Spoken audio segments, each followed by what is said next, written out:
Testing.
Okay.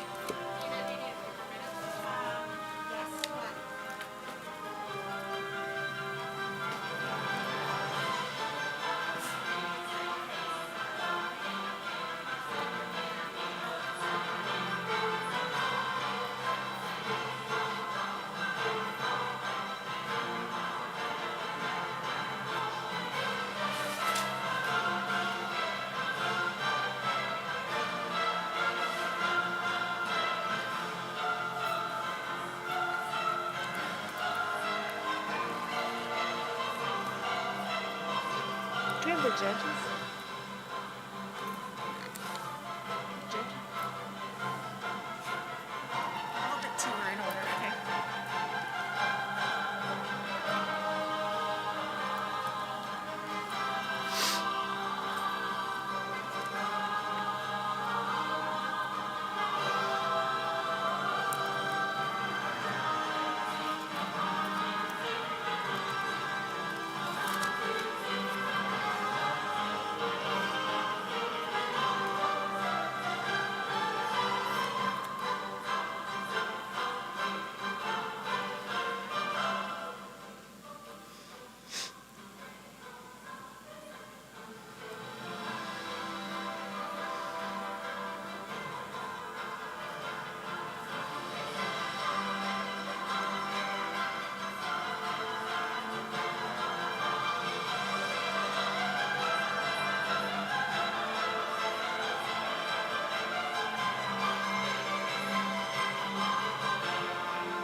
Okay.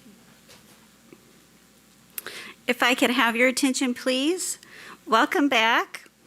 First of all, we would like to recognize the judges that are sitting in front of us and thank them for their time with us today. Our championship round judges are the Honorable Lloyd Winnicky, he's the mayor, City of Evansville. Tiffany Heaton, Analyst Corporate Communications, Toyota North America. Stephanie Terry, she is the Executive Director of the Children's Museum of Evansville. Starla West, Founder and President, Starla West International, and also UE Trustee. Randy Alsman, Senior Investment Advisor, Donaldson Capital and UE Trustee. And Christopher M. Petroskevich, President, University of Evansville. Could we please give them a round of applause?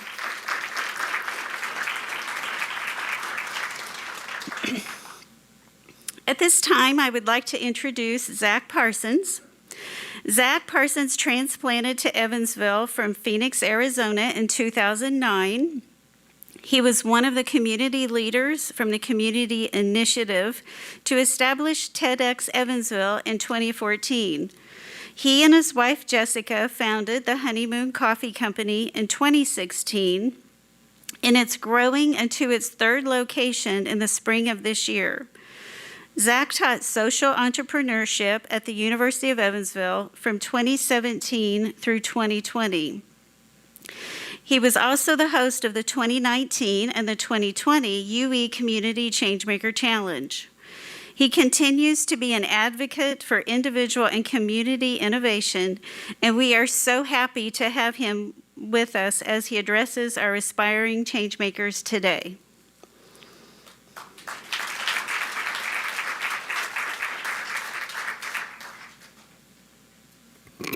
All right, you made it. You guys have been practicing a lot to get to this point. It almost feels like the ideas that gave birth to the plans, that gave birth to the projects, that gave birth to the pitch, all were leading up to today. I mean, this is like game day, right? How many of you guys watched the football games this past weekend and got inspired by that? All right, this is your game day. This is where the points really count, right? This is it. I mean, we've got the mayor here. The president of the university is here. This is like a big deal. Like, this is the biggest point of time so far in this process, right? I would argue that it's not. Only one team is going to win the big grand prize today. A couple other teams will get some more prize money, and they can feel like winners. And there's a temptation for everyone else to feel like losers. And I would argue and encourage you that the real measure of a winner or loser is tomorrow, and the next day, and the next day. Now, I've been a part of a lot of cool projects like this, competitions like this, and I've never won any of them. I am a loser if that is how you measure success. However, if you don't look at this as the game day, and this is just one more point of practice, then tomorrow is a practice day as well, and the day after that, and the day after that. And if you develop a practice, you can eventually become a winner in whatever way you want to define it, but maybe just define yourself as somebody who has a practice. And eventually, maybe you can have something you can put your hands around as well as your pitch becomes a reality. So good luck, and tomorrow, I hope that you practice again. Thanks.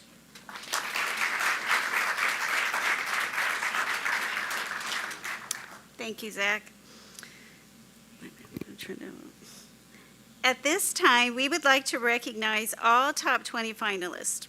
I ask that Kenton Hargis, Director of Admissions, to please come forward to help. The Office of Admissions has prepared a welcome box for all of you. And if you've already received an admission box to UE, it will have something different in it. So please come forward as I call your name. Come up on stage, receive your box, and then exit on the other side. Please hold your applause until all the names have been read. Intertwined Financial Literacy, Carrie Owl and Nina Muva.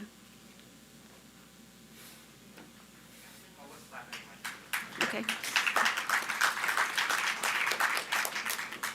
Genocide Education Project, Max Roberts.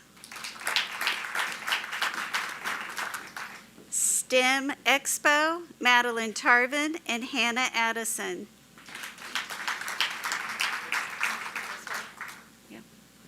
Volgrad, Cody Bunch. The Hydration Station, Zach Deig. Create Artmobile for Children, Annika Panarape.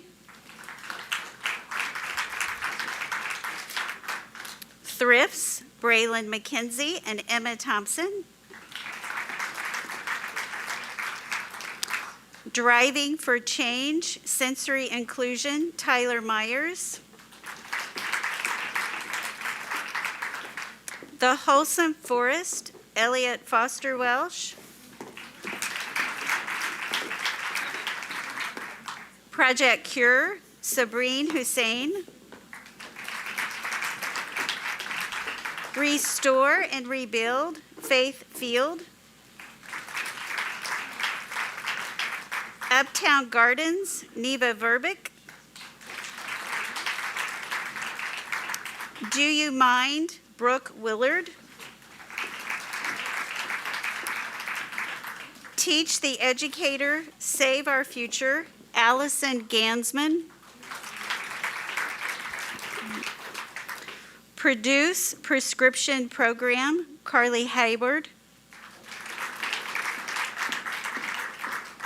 Additive Affordable Prosthetics, Zeke Grant. Improving Academic and Physical Success, Lydia Jordan and Madison Shank. And Everybody Helps, Emmett Bowman.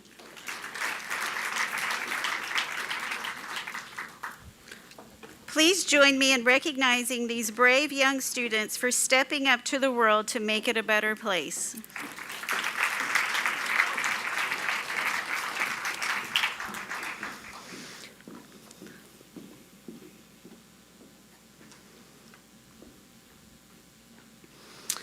Now it is the time for what you've really been waiting for. The top 6 finalists will be announced in no particular order. As your name and team have been announced, please come to the stage to receive your award. Please pause to have your picture taken and exit the stage. And then please have a seat at one of the top 6 finalist tables. Please note that we will be announcing you in the order you will be competing in for the final round. So the top 6 in no particular order. Restore and Rebuild, Faith Field.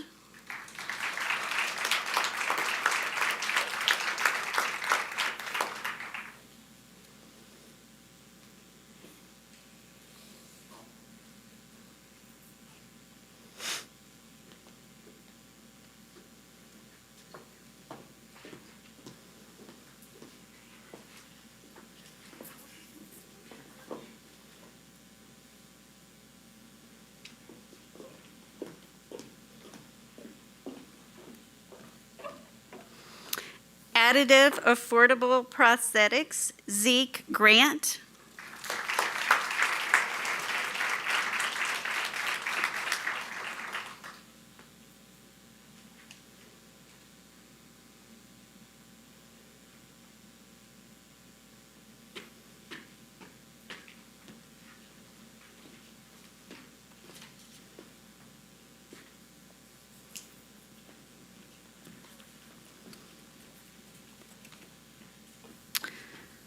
The Hydration Station, Jack Dyke.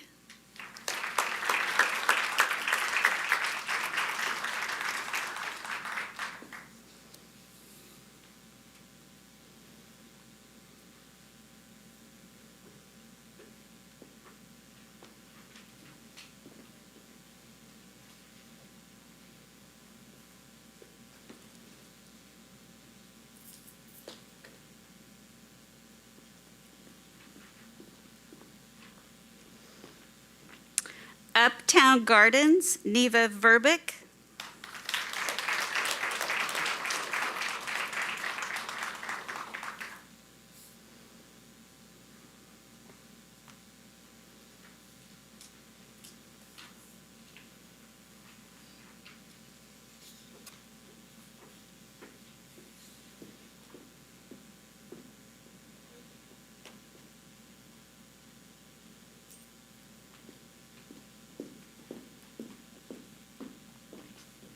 Driving for Change, Sensory Inclusion, Tyler Myers.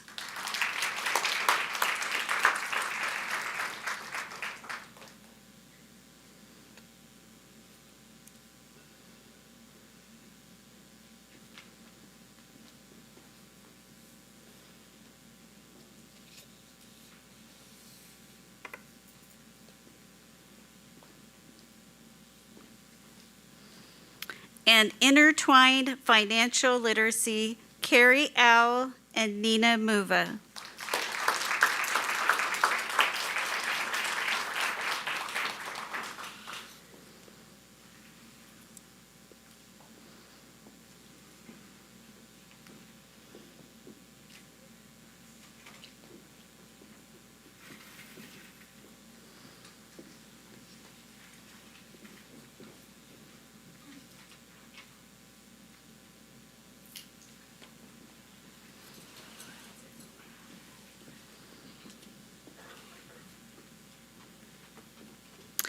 Thank you, and congratulations to the top 6 finalists.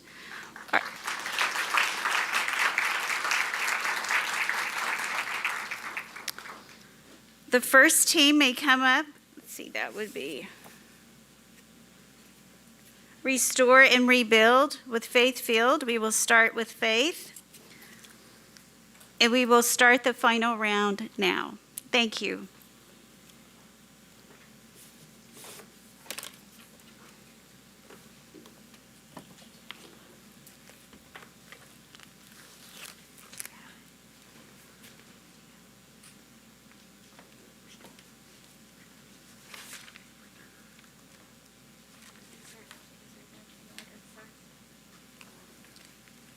He's going to pull your presentation. Okay, thank you. You're welcome.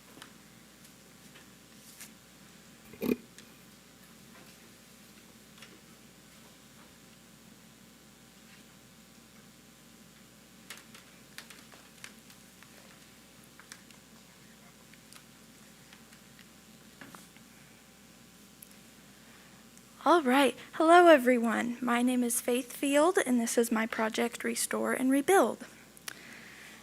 A statistic that I was extremely surprised by is that about 150 million people worldwide live in a state of homelessness, according to Habitat for Humanity. 553,000 of these people are in the United States, according to Business Insider. And Indiana has a homeless population of 5,625 individuals, according to the United States Interagency Council on Homelessness. This number is absolutely unacceptable. It should be 0. Another interesting statistic is that the United States has a housing unit vacancy rate of 9.7%, according to the United States Census Bureau. This means that thousands of buildings in Indiana are unoccupied and abandoned.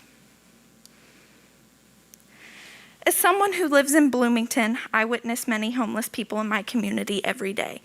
And in January of 2021, mid-pandemic and mid-winter, homeless individuals living in a local park were kicked out by authorities, taking the little comfort and security that they had.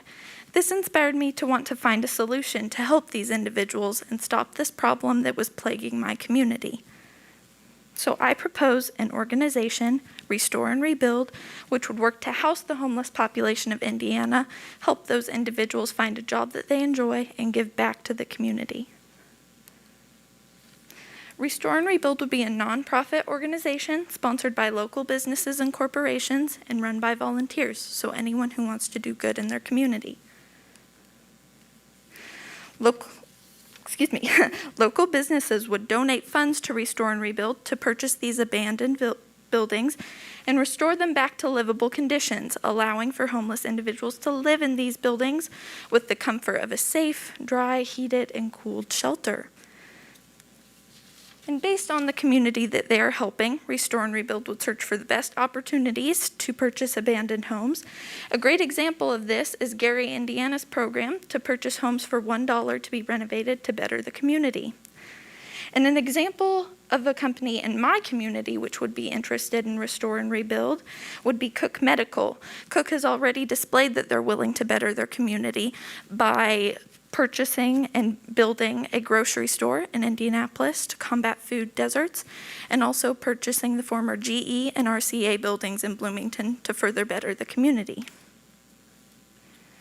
And besides contributing to something great for their community, if businesses are looking for incentives to invest in Restore and Rebuild, they would also receive tax abatement, which means a reduction or exemption on property taxes, a tax deduction in the form of charitable donations, and most importantly, more employees. Because as we all know right now, local businesses are in desperate need of employees due to COVID-19, and Restore and Rebuild would solve this because individuals living in the buildings sponsored by companies would work for the companies that sponsor them. In addition to this, homeless individuals living in Restore and Rebuild homes would be responsible for helping to pay basic home expenses like utilities and also clothing and food costs. These expenses would be split between everyone in the home, so they would not be solely responsible for these expenses. They would be helped. Individuals in the home would be assisted by counselors, therapists, and life and career coaches, and they will have the opportunity to receive help to learn the importance of financial responsibility and good mental health. These individuals will plan for the future once they leave the home, exploring what paths they can take and what will give them the most fulfillment in life, whether that is education-wise or career-wise or just life-wise, what will make them happiest. And in addition to Restore and Rebuild providing these resources, the companies the individuals work at may personally provide valuable resources to those individuals. For example, I know in my community, many local businesses offered their staff the opportunity to continue schooling. Whether that's a high school equivalency or a higher education, many companies pay for their employees to reach a higher education.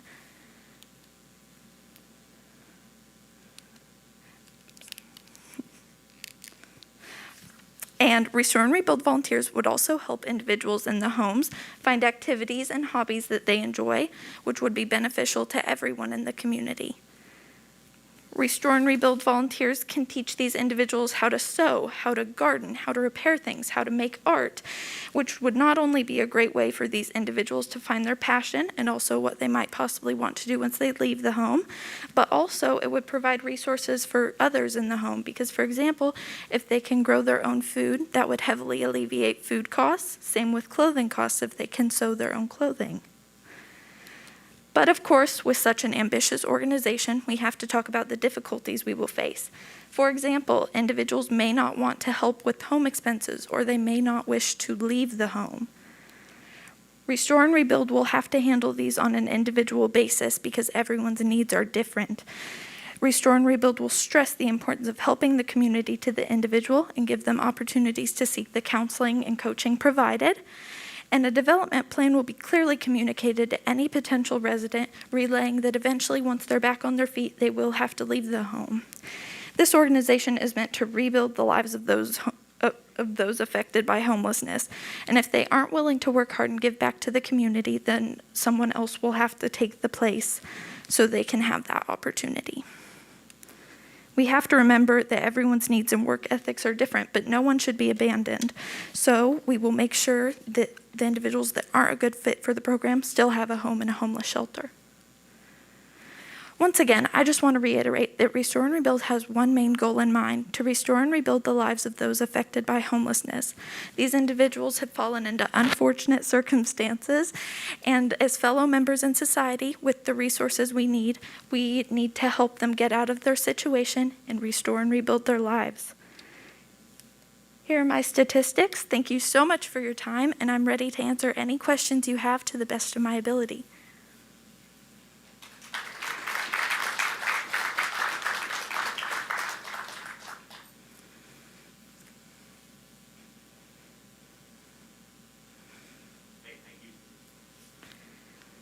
Faye, thank you very much for a fantastic presentation.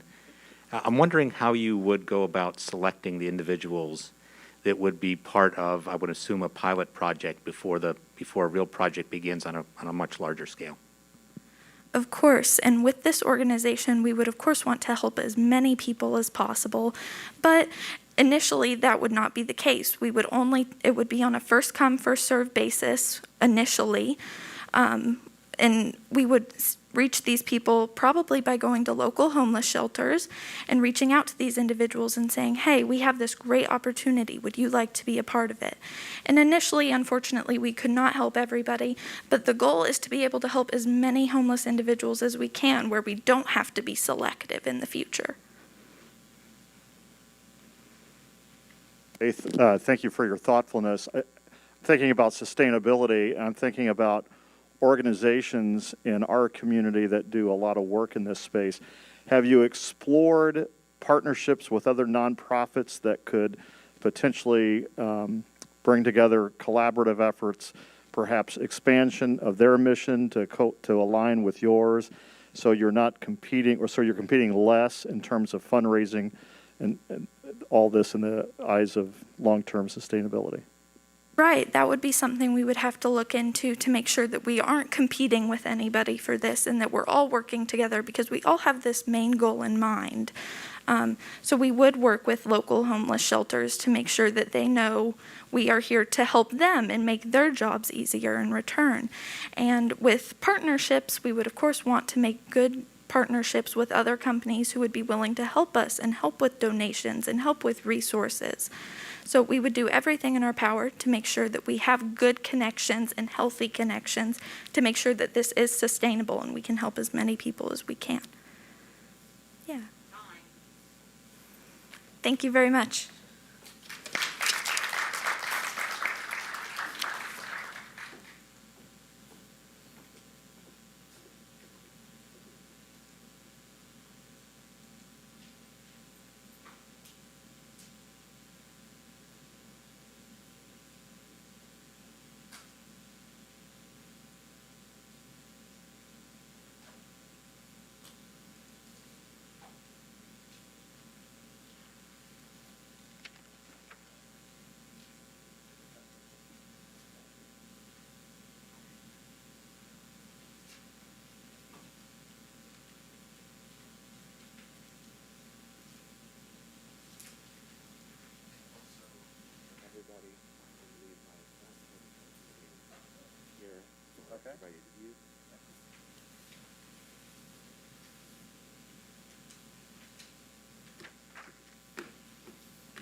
Hello? All right.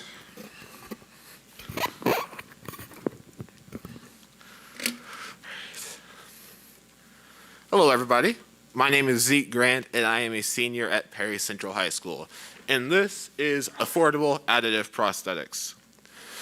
Did you know that 2.1 million people across the United States suffer from limb loss? Did you also know that of these people, 1 out of every 10 cannot financially afford the prosthetics they so desperately need? And did you know that it takes, on average, 6 months or more to receive a fully functioning prosthetic? Until now, enter Affordable Additive Prosthetics. I have created a product that alleviates 2 of the main issues with prosthetic production today: cost and time. By combining Bluetooth technology and 3D printing, Bluetooth technology and 3D printing, I have alleviated 2 of these issues and cut them to a fraction.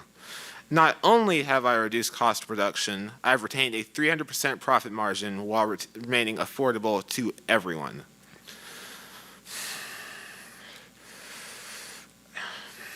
So another issue that I noticed with prosthetics is they only last on average 6 years. When a customer comes to us and needs to buy a prosthetic from us, and then a few years later they need a new one, they'll simply come back to us. We will replace the electronics that are already in the part and rebuild and reprint them a new one on a 3D printer, and yet again reduce costs. This not only helps the customer, it creates repeat customers, and most importantly, makes this financially accessible to them. This concept of plug-and-play prosthetics to reduce costs is already being explored in other more tech and research-forward areas such as California and New York, and I believe it's timed right here. So this is my product, the 6th finger. And actually, that's the prototype that you have in front of you. That's the sleeve that you see here. So what it is it's a 3D printed, flexible, touchscreen compatible, and Bluetooth controlled prosthetic digit. It's made with a flexible and comfortable material, and is made with a structure that allows airflow that prevents chafing and prevents bacterial buildup. How it works is that pressure sensors underneath the toes connected to a Bluetooth transmitter that hooks onto your shoe send data up to the finger, and then that data controls the motion of the finger. So other areas of expansion for my business could include things like, and the whole concept of plug-and-play prosthetics to reduce costs could include exoskeletons, full arm and leg prosthetics, and augmentations. An area companies that I could possibly expand to work with would include things like working with veterans, amputee veterans, and other people like that who are suffering and again can't financially afford what they need. So so the six finger has a build cost of $175 with a retail price tag of $475. And then for the follow-up build cost is only $35, which would be a tenth of normal production cost for prosthetics, and it would sell for $100. This not only allows me to help people who desperately need it, it allows me to do it in a way that's financially accessible to anyone. So currently, I'm also exploring patents and bulk pricing to further reduce costs on my builds. So really, I'd just like to say thank you for allowing me to present my vision to you. This is something that's really quickly become very dear to me, and something that I truly feel can become something quite beautiful that can spread across the world and help many, many people. Thank you.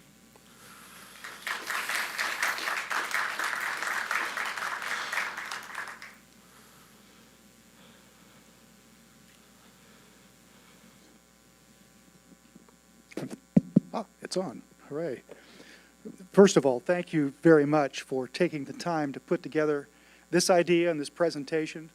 I think it's difficult for people who are not wealthy to be able to afford their prosthetics, and I believe that your primary benefit here is affordability, the less expensive replacement, so that you've got a model that you build initially, and then the replacement is just sort of producing another one, so you get the design cost is gone. I think that was a great idea too. I was wondering how you came up with the pricing on the first issue of the product. So essentially what I did was I took the cost of all of the electronics, the pressure sensors, all of the things that you see listed on the sheet that I gave you, and I took that, and then I added that on to the price of the 3D printed part, which is the sleeve that that I gave to you all, which that's the point of 3D printing it.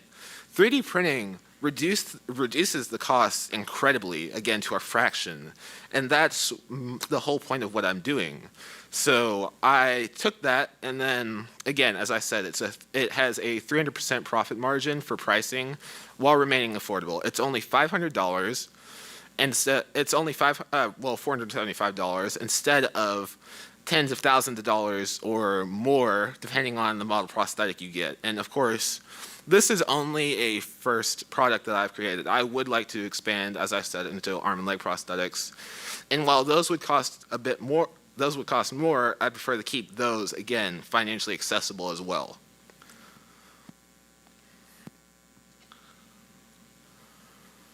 Thank you again for your presentation today. I am curious to know what your marketing plan is for making sure that these get to market, and I'm assuming that physicians will have to choose to make referrals or suggest that their patients go with this product versus what's already on the market. So what is your plan for bringing this to market and making sure that it becomes the product that gets referred to patients? Indeed. I would like to reach out to multiple different marketing avenues, whether I'm marketing myself through the internet and social media, but also I'd like to reach out to other veteran associations as well, along with hospitals, and work with other prosthetic labs to integrate this whole idea that of plug and play here to reduce costs and to get my name out there as well, because this is something that can help thousands of people while simplifying the job as well.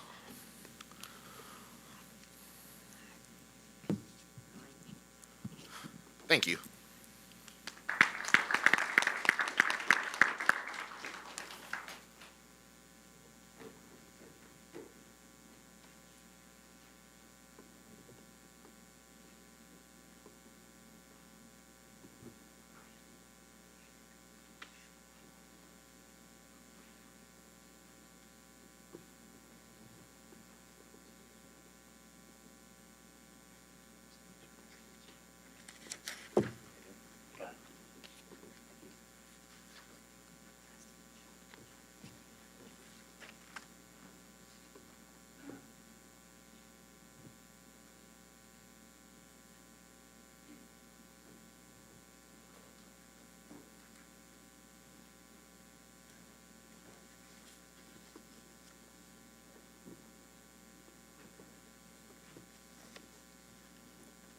Hi, my name is Jack Dyke, and my idea to change and positively impact the Evansville community is called Hydration Station.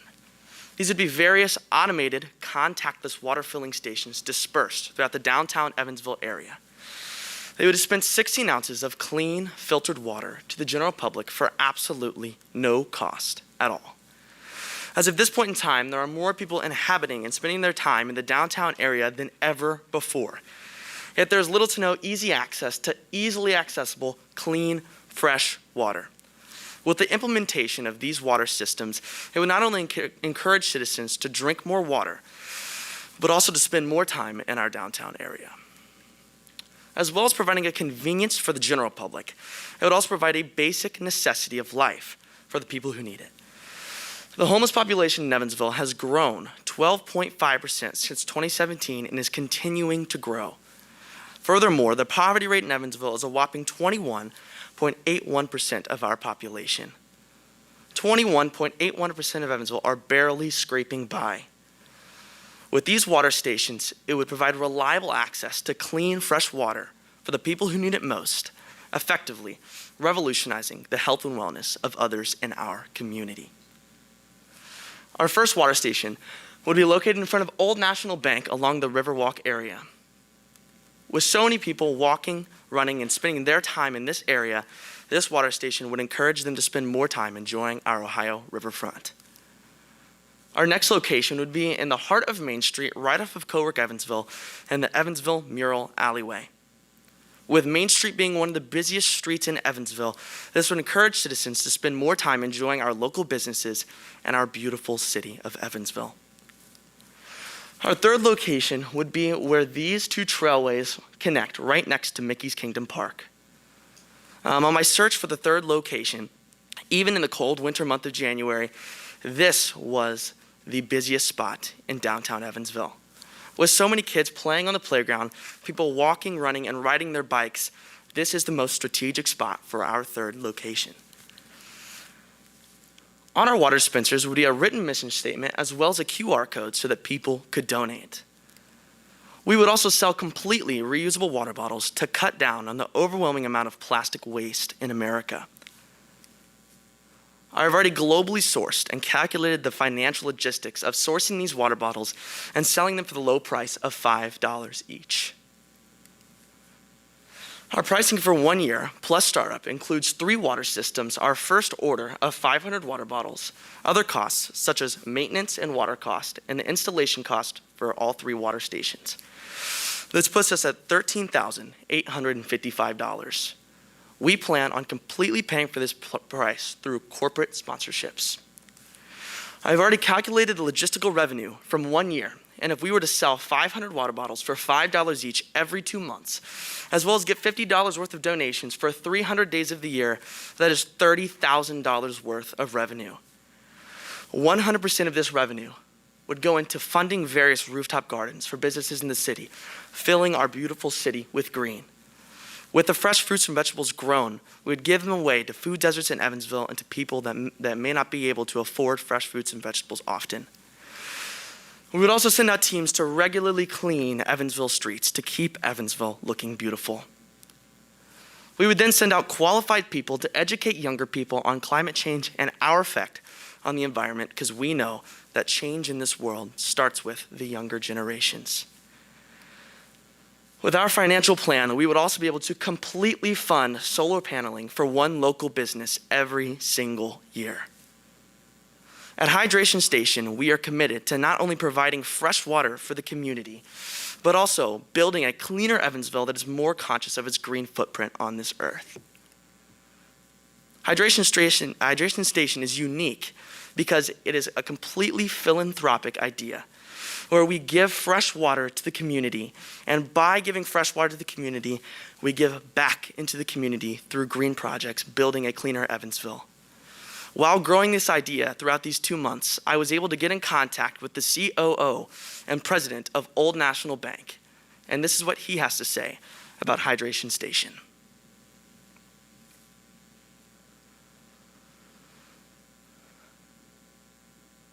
President and COO of Old National Bank, and I'd like to share my strong support for Jack Dye's Changemaker Challenge project, the Hydration Station.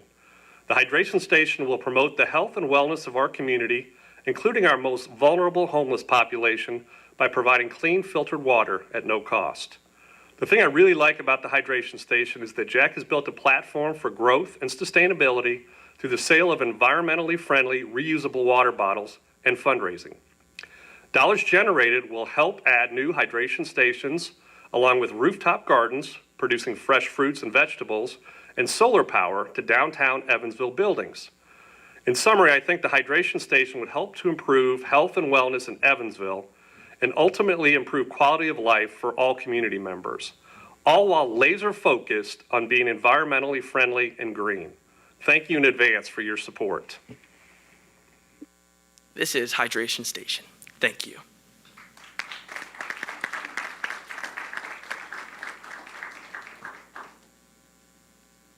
Thank you, Jack. Again, another thoughtful presentation. So what would be your source for the water? Would this be the healthy, clean water that the city of Evansville provides? And how would you resupply your stations? Yeah, so I have already sourced the company that would provide these water stations, and our water stations go through 7 different purification processes. This isn't just normal Brita water, and it's not city water. It is high-quality filtered water. We would source the water, ideally from a business located nearby. We have no intention of trying to drill and find a water line, and we want to keep installation expenses as low as we possibly can. So I have strategically located each place next to the nearest water line, such as Old National Bank. We would then pay that business to use their water.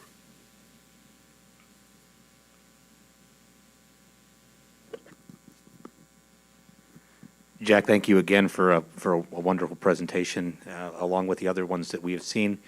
So I want to follow up on the mayor's question. So I'm trying to figure out where the water, whether this is a bottled water system that has to get replaced, or it taps into the city water to be able to use that and then filter it.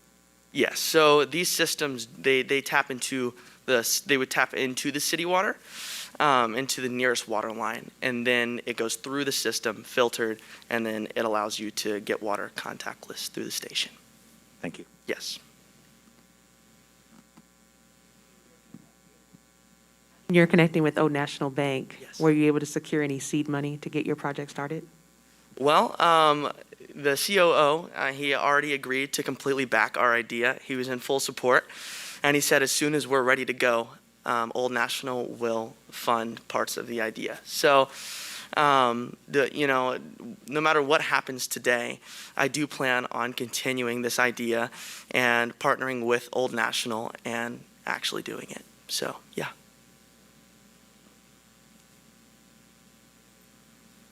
Jack, thank you so much for this great work on it, by the way.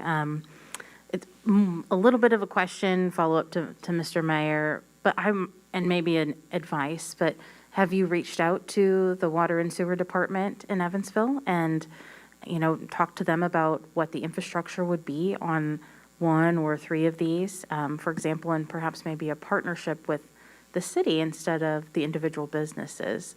Because I know the one by Mickey's Kingdom doesn't necessarily live by a business, so you would probably want to touch base with the water department. And it's so funny you asked that, because one of the judges of the first round was the head of water and sewage. So, and he actually said that he was willing to back my idea. So I think that's so interesting you asked that, because as well as, sourcing the water from a business, you're right. I did put that in a place that we would get it directly from the city. But as of our last the last round, the head of water and sewage is backing my idea. Thank you so much.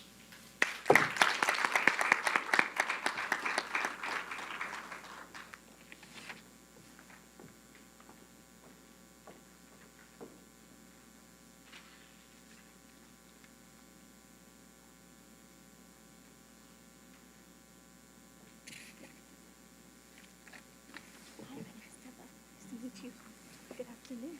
My name is Neva. There's some handouts for you. Do not open yet.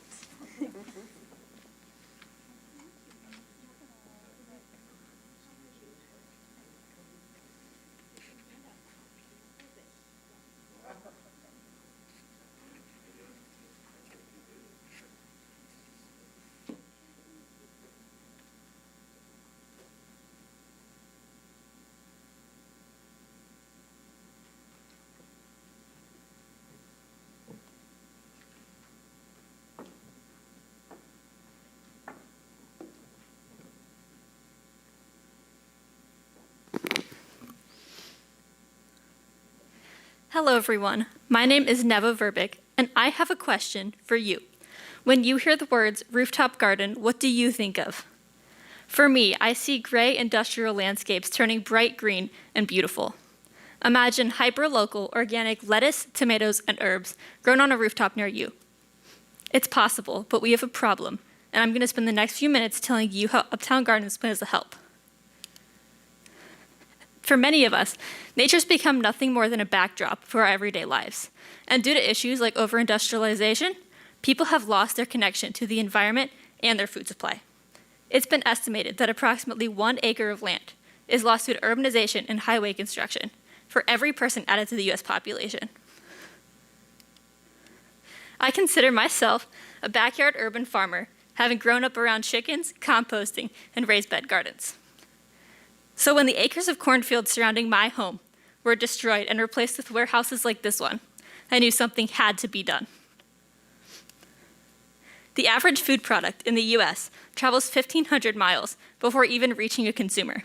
I find facts like this one shocking. 1,500 miles is further than driving from Evansville, Indiana to Salt Lake City, Utah. Diet-related health conditions like diabetes, obesity, and heart disease all relate back to larger issues like the loss of green spaces and reduced access to fresh food. If fresh food is not available, there's a corresponding lack of engagement. Food deserts are areas with a lack of accessible and nutritious food. This chart shows the layers of symptoms that all tie back to the larger problem. Rooftop gardens helps to reduce urban heat island effect, which happens when large amounts of asphalt, metal, and concrete absorb heat and radiate it back into the environment. So what's my solution? Uptown Gardens would put underutilized rooftop real estate to good use, growing fresh produce in our local communities. My ideal market is grocery stores, restaurants, and food distributors serving the local markets. A food roof can actually grow up to 3 pounds of produce in just one growing season. Our mission is to grow and distribute hyper-local organic produce where it's needed most by maximizing otherwise wasted rooftop space and shrinking the carbon footprint. Here's how we're going to do that. Rooftop gardens can go by many names. You may hear them called food roofs or rooftop farms, but these are all names for the same idea. So how am I going to put gardens on the roof? So there's a few different methods. Raised beds can mean many things. In general, though, it's when a garden bed sits on top of an existing surface, such as a rooftop. Modular systems are another easy and affordable method, using recycled materials like milk crates. These systems can be dropped, lined, and filled. Then you're ready to grow. Finally, hydroponics is a way to skip the soil, sub in other materials like PVC pipes to support the roots and grow directly in nutrient-rich water. Here are some successful examples of rooftop gardens cropping up across the United States, including Fenway Farms at Fenway Park in Boston, Massachusetts, and the Sky Farm at Eskenazi in Indianapolis. Uptown Gardens would partner with businesses during pre-construction and post-construction. Depending on site specifications and load-bearing capacities, we would put together a desirable combination of farming methods. Low slope or flat roofs, typically used in warehouse construction, are often sloped at a minimum angle of 1/4 inch per foot to promote drainage. But before getting on the roof, we need to know our load-bearing capacities. This includes live and dead loads. A live load is anything not fixed to the roof that can be moved around, and a dead load is anything fixed to the roof and supported by it, along with the roof's own weight. So what's my model? Uptown Gardens would partner with building owners to place a food roof on their building. The building owner would see the value and savings of heating and cooling costs, LEED credits, and tax reductions, while Uptown Gardens profits on the sales of the produce. After expanding, we'd be able to move to these other potential revenue streams. Speaking of revenue, here's my projected revenue and expenses per square foot, along with my projected net profit per square foot. Site profits are dependent upon site details, like total area and crop being grown. As you can see on this map, this idea is already being tested in the Northeast with some scattered across the states. But this idea is highly underdeveloped compared to the amount of industrial space available. Some potential partners for Uptown Gardens are construction and architecture firms who would help in the assessment and design of buildings that would be supporting a rooftop garden. Landscape designers, recycling operations, and plant suppliers would all be crucial in providing materials and expertise in order to design these gardens. Companies we work with would benefit from LEED credits and certifications. LEED is an acronym for Leadership in Energy and Environmental Design, which is a third-party company for green buildings developed by the U.S. Green Building Council. Uptown Gardens would also pursue becoming a certified B Corporation. These are a new type of company using the power of business to solve social and environmental problems. In addition to becoming a certified B Corporation, we would use OMRI-listed organic products and methods. These are some sources I used for the facts I presented today. I am lucky to have the support of so many people. A special thanks to Brooke C. Smith and the University of Evansville. Now, for those of you with handouts, it's time to open those up.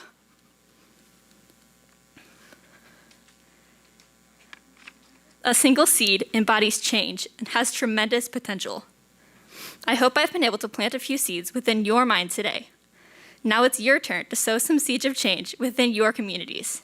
Thank you for your time and attention.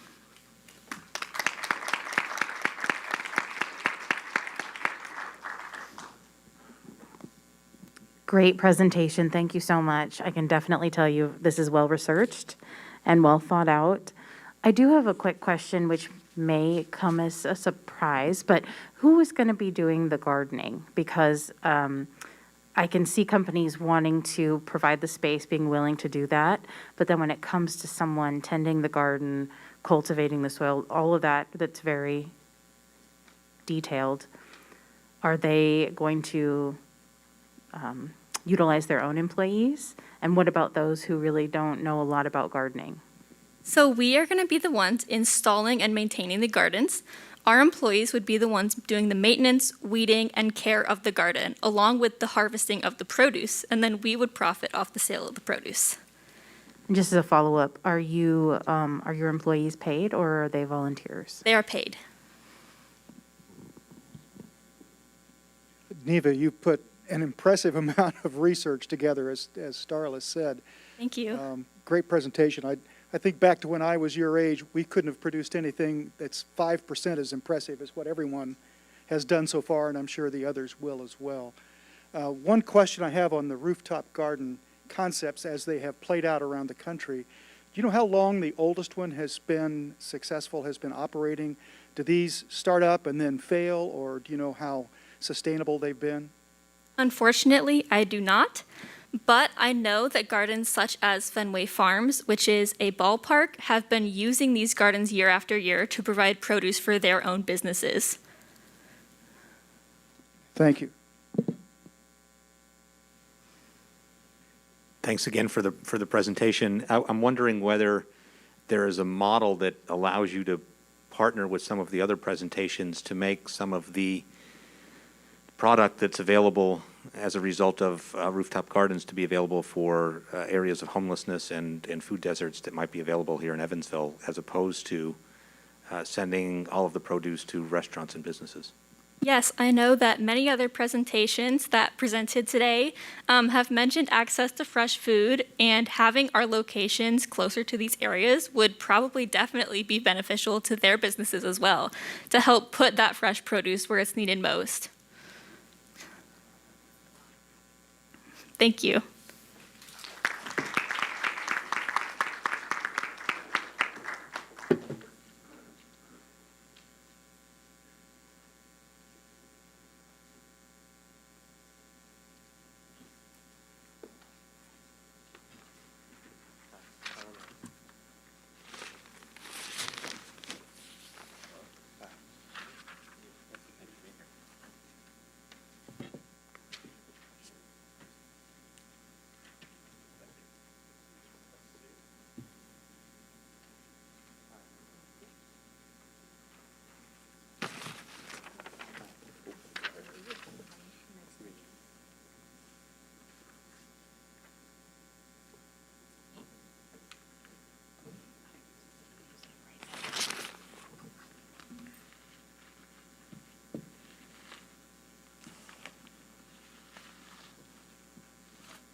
Whoa, we seem to be having some technical difficulties. So sorry about that.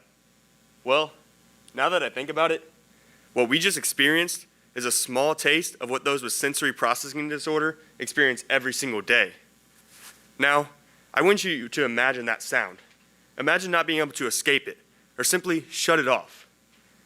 Unfortunately, this is the sad reality of what those with SPD have to deal with each and every day. And that's why I'm here today to talk to you about sensory inclusion. So, what is SPD? It can best be defined as the brain's inability to receive messages from its senses. Now, anyone can become overstimulated, but those with SPD have a much smaller threshold to get to this point. They become overstimulated by things such as loud noises, flashing lights, and even peculiar odors. SPD is oftentimes seen with other conditions as well, such as autism spectrum disorder, ADHD, dementia, and PTSD. So you may be wondering, is this even prevalent in our society today? The answer may shock you. It's important to note that not every disability is a visible one. In fact, 1 in every 6 individuals in our county have a sensory or invisible disability. Perhaps even more concerning, that Indiana has the 13th highest autism rate in the United States. Now, I'd like to narrow our focus down a little bit more to Vanderburgh County. As shown by the map, we have one of the highest cognitive disability rates in the state. Statistics show that this number continues to grow each and every year. Personally, I spoke with a numerous amount of Evansville area physical, occupational, and speech therapists who all indicated that at least half of their patients have a sensory need. In fact, one speech therapist indicated that out of the 50 patients she sees per week, 48 of them have a sensory need. So I know you're wondering, where am I going with this? What's the point? The point is that there's a serious need for many in our community that we are simply overlooking. Many venues in the area offer accommodations for those with physical disabilities, and this is truly commendable. But the overwhelming majority do not offer anything for invisible disabilities, more specifically, sensory needs. The point is that we should be cultivating inclusive environments for everyone so that families that have a loved one with SPD don't feel the need to avoid these events and these venues. This is where the Sensory Inclusion Initiative comes into play. I've been partnering with local businesses to provide them with sensory swag bags, which you have a prototype of you in front of. These swag bags will include noise-canceling headphones and various fidgets that can help soothe these overstimulating environments. Additionally, I want to provide signage that will visually show distressing areas, such as loud noises and flashing lights. There is an inclusion strategy that we have to take to get venues on board, however. First, we must educate and engage these venues in the idea of sensory inclusion as a whole.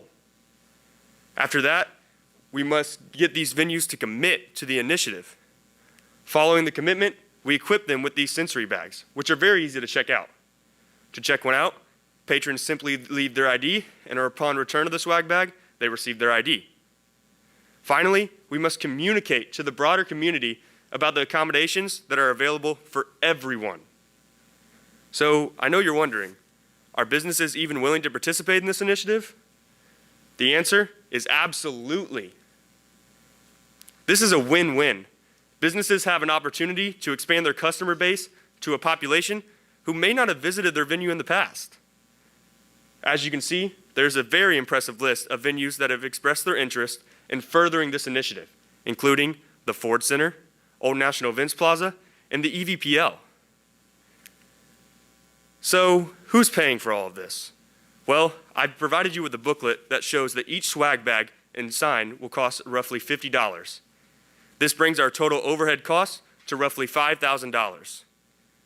I'd be happy to share with you that I personally started fundraising via GoFundMe, and to date, I have raised $1,300 and am projecting to raise $2,000. I will be doing additional outlets of fundraising via business sponsorships and applying for grants in the near future.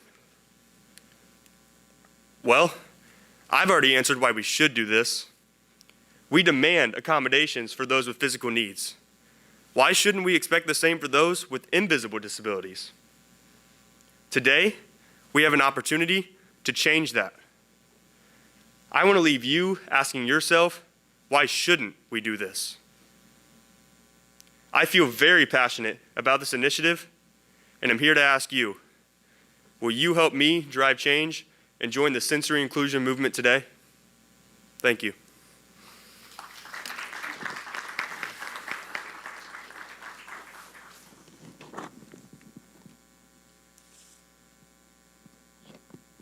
Tyler, well done. Thank you so much. This is an issue that's often overlooked, so I appreciate you focusing in on it. Sorry to sound like a broken record, but I just want to make sure. Have you collaborated with any of the nonprofits in the area that focus on individuals with these needs, like Autism Evansville? Yes, I have. I've been speaking with Optimal Rhythms, Autism Evansville, even a nonprofit, Culture City, which is a nationwide nonprofit that offers sensory bags similar to mine and signage all throughout the nation for very large venues. So yes, I have been in contact, and I look to partner with them to apply for my grants. Tyler, good job on your presentation.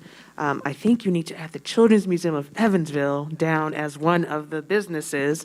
But I'm curious to know, in terms of production, for each of these businesses, say you've got the library down for 10 bags, how often will they have to replace the product? Well, I think that depends on the use of the product.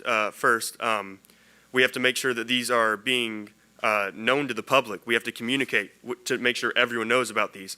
Other than that, we've been working with several vendors to find the best combination of cost and durability. We understand that we put in our budget that a little bit of that $5,000 is for those replacements. And as that happens, we will ask venues to reach out to us when something breaks, and we will happily replace it. Tyler, I applaud you for paying attention to an invisible malady. I mean, I think you are absolutely right. People see physical disabilities.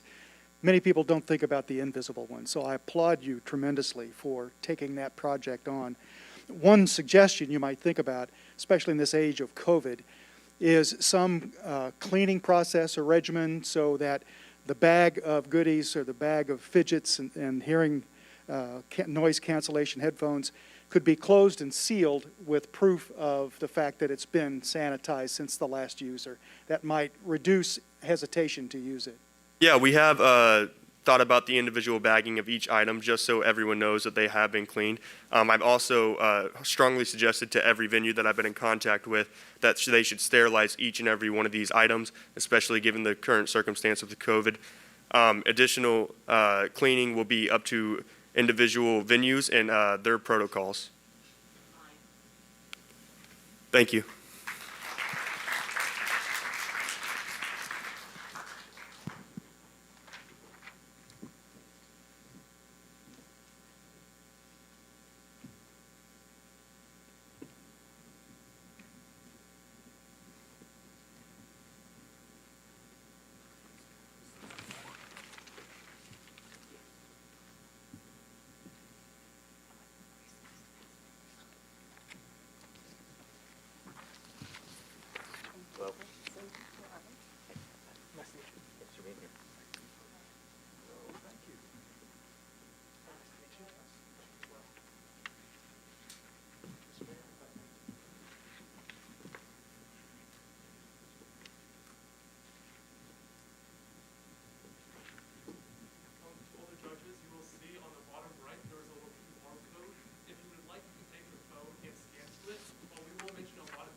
All right, hello, everyone. My name is Carrie Al, and this is Nina Muva, and we are currently juniors at Signature School.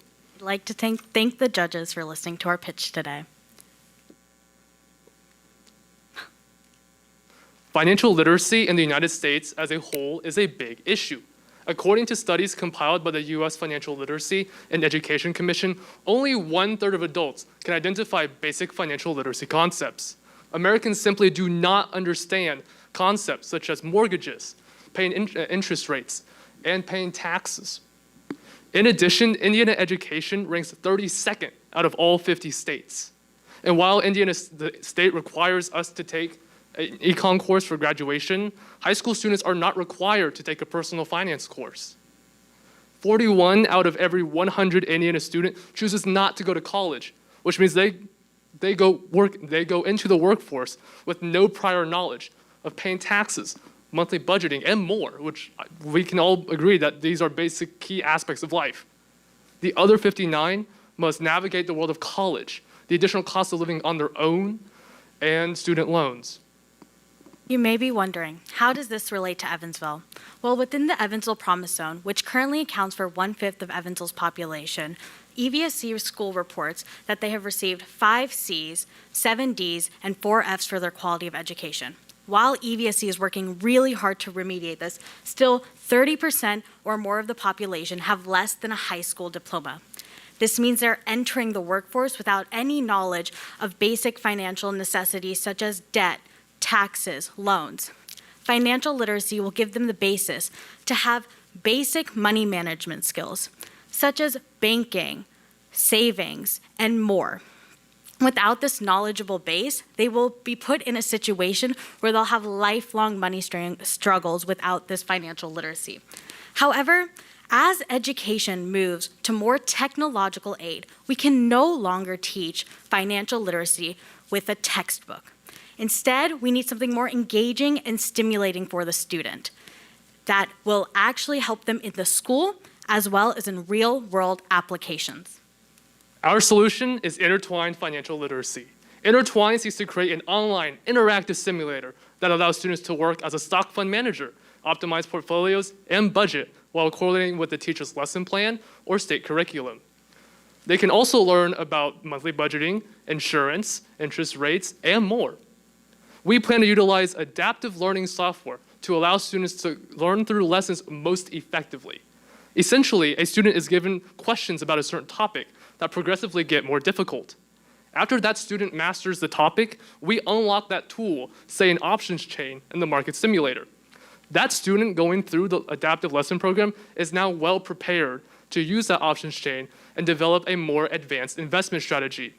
Students who use Khan Academy are familiar with the software program, but with our direct integration into the simulator, we allow students to learn most efficiently. We do have some competitors on the market, and while StockTrack does offer many of the same features as we do, their educational resources are not directly integrated into their simulator, and their services are way too expensive for school corporations to use. While Investopedia and MarketWatch are nice free options to use, they don't have many features that an advanced student may desire. Thinkorswim is also very nice, however, they don't have educational resources for the classroom. And thus, this is where we come in. We seek to combine the best of every competitor and have more. Oh, I'm sorry. We do have a working prototype of our user interface. As of this moment, all of our links attached to the informational homepage, as well as the dashboard basics, are fully operational in desktop mode. If any of the judges would like to come up and give me their email, I can send you a link and you may sign up for a demo request and you can actually access all this. We are currently working on the back-end programming, or the behind the scenes, if you will, of the market simulator. We do have a lot of the basics, the foundation done for that, but we continue to develop that. And in addition, we plan to code the programming for the adaptive lessons in the near future. Here is a roadmap for Intertwined. We plan on connecting with educators across the state to interpret Indiana Department of Education course descriptions to create our own curriculum. At the same time, we will continue to develop a beta version of our simulators. We hope to have the market simulator done by May and the budget simulator done by July. This will allow school corporations to beta test our software and officially launch in time for the new school year. During this time, we will also launch a widespread state promotional campaign across the state and hopefully target EVSC and be able to sell our service to the school corporation. We hope to have at least 3 school corporations use our service at the beginning of this upcoming school year and hopefully expand to almost 50 by the end of 2027. As you can see here, we're using a top-tier pricing model with the base price of $10,000. We have a projected revenue of $38,000 by the end of 2023. Our fixed cost is around $2,500, including co-working space at Innovate Point.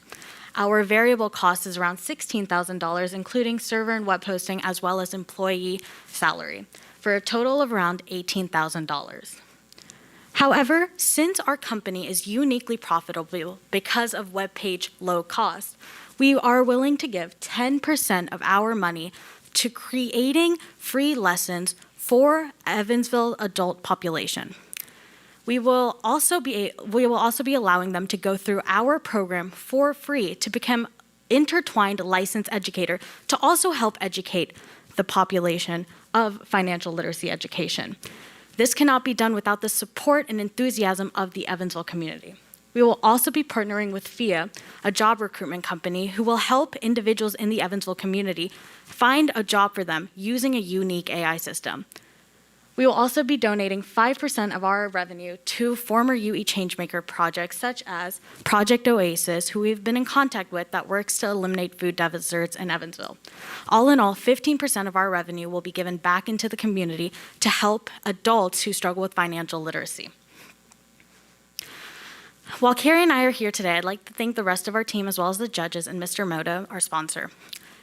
Financial literacy is an issue in Evansville, and we can help remediate that with an online, interactive marketing budgeting simulator that integrates adaptive learning tools. Thank you for listening to our pitch.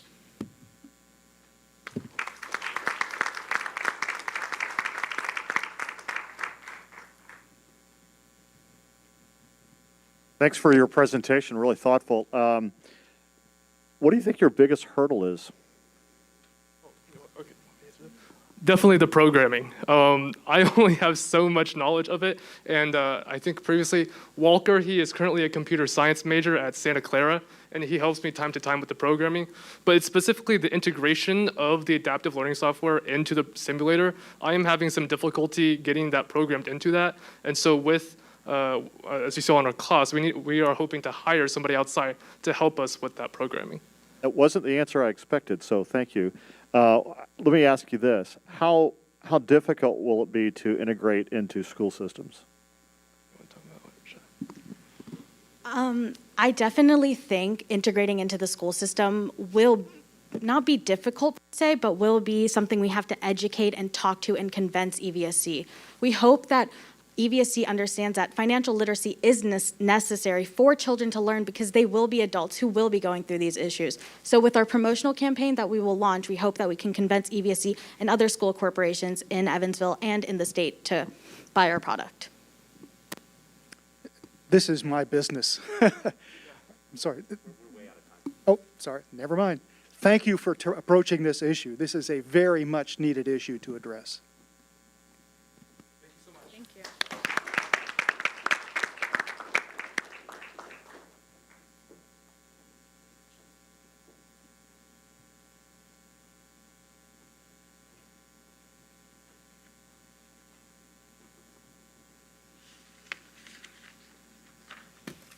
Wow. Can we give our top 6 another round of applause, please? At this time, we will dismiss for a scoring break, and the awards ceremony will begin at 4:30. Thank you.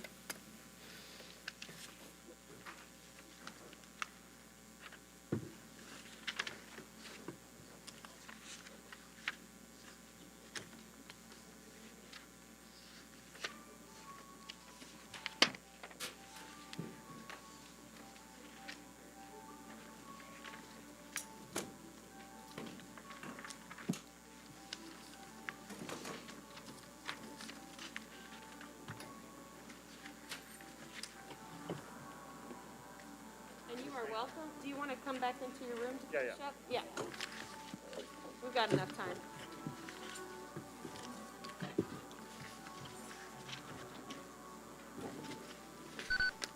You can go the back way.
At this time, we would like to extend our sincerest gratitude and thank our judges and all of our volunteers who made this day possible. We would especially like to thank all of the students, parents, coaches, and all the support systems of the students that encouraged them throughout the last few months. We want to thank all of the University of Evansville faculty and staff, and we want to thank all of you, the students. As I've shared with you many times, today isn't the end, it's just the beginning. It has been an honor in getting to know you throughout this competition. Our open door invitation was extended to you months ago and will always be open to you. Please continue to reach out to us as you continue your educational journey.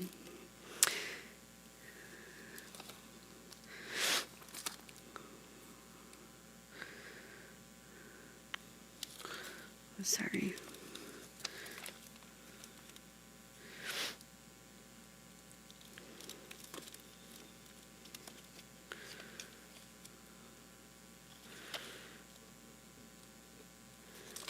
I just went blank. Okay. At this time, we would like to ask Kenton, Aaron, and President Petroskevich to come up.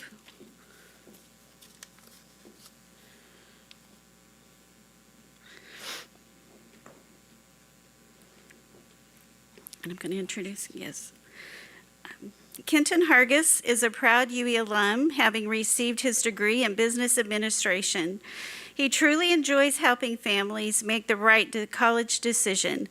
The community of students, alumni, and employees is the reason he loved being a student here and is why he loves working here. Kenton. Thank you, Brooksy.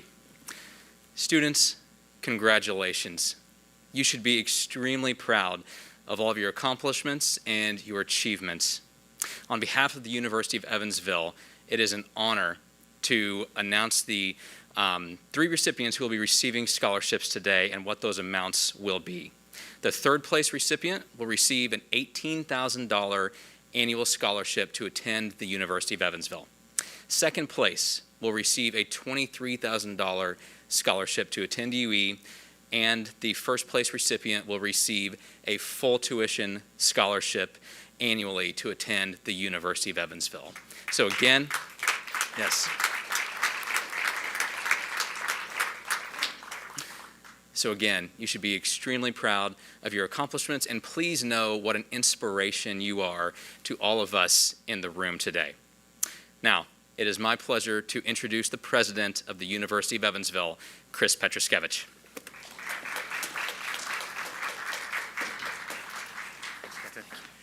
Hey, congratulations, everyone, on a fantastic day. You know, there's 4 things that I think about when I think about the University of Evansville.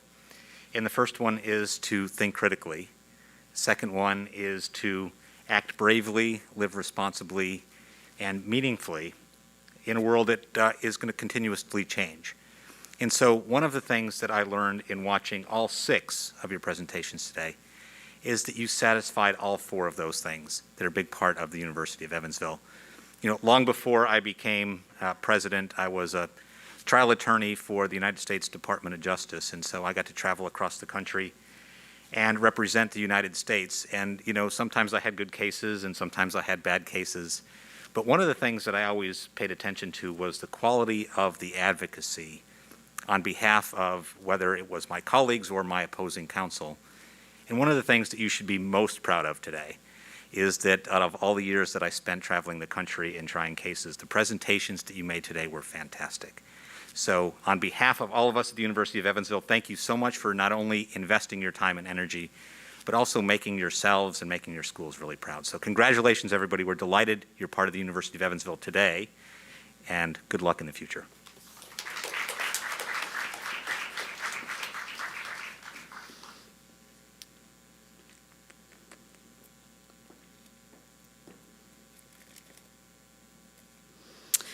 We will be announcing the top 3 finalists, beginning with 3rd place, next 2nd place, and finally 1st place, and the recipient of the full tuition scholarship.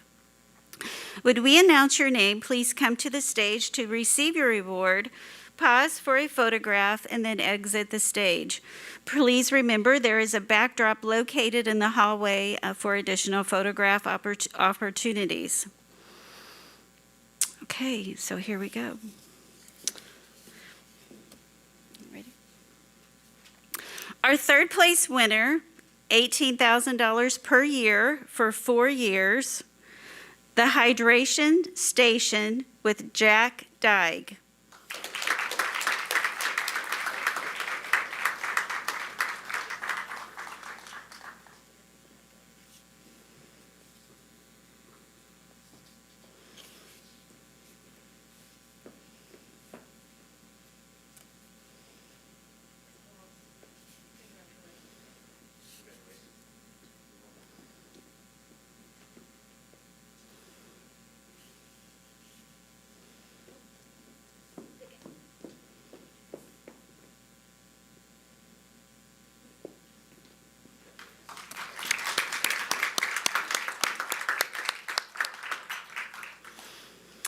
Our 2nd place winner, $23,000 per year for 4 years, is Uptown Gardens' Neva Verbeek.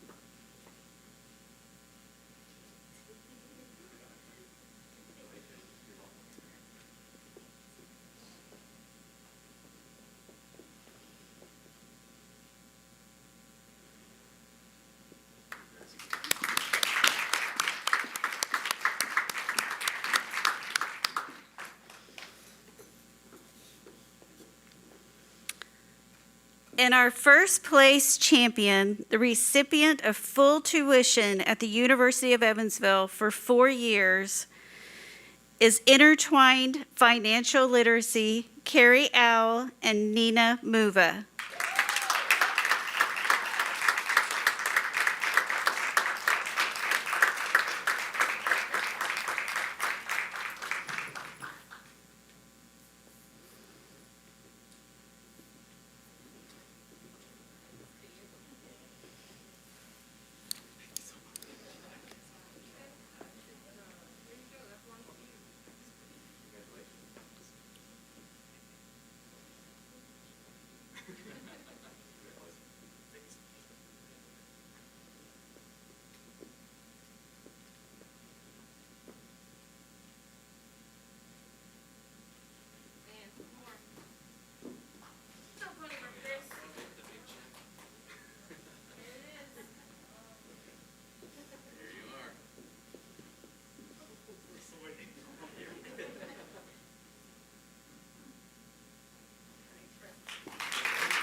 Again, congratulations to all of our Changemakers, and this concludes our 2022 Changemaker Challenge. Thank you.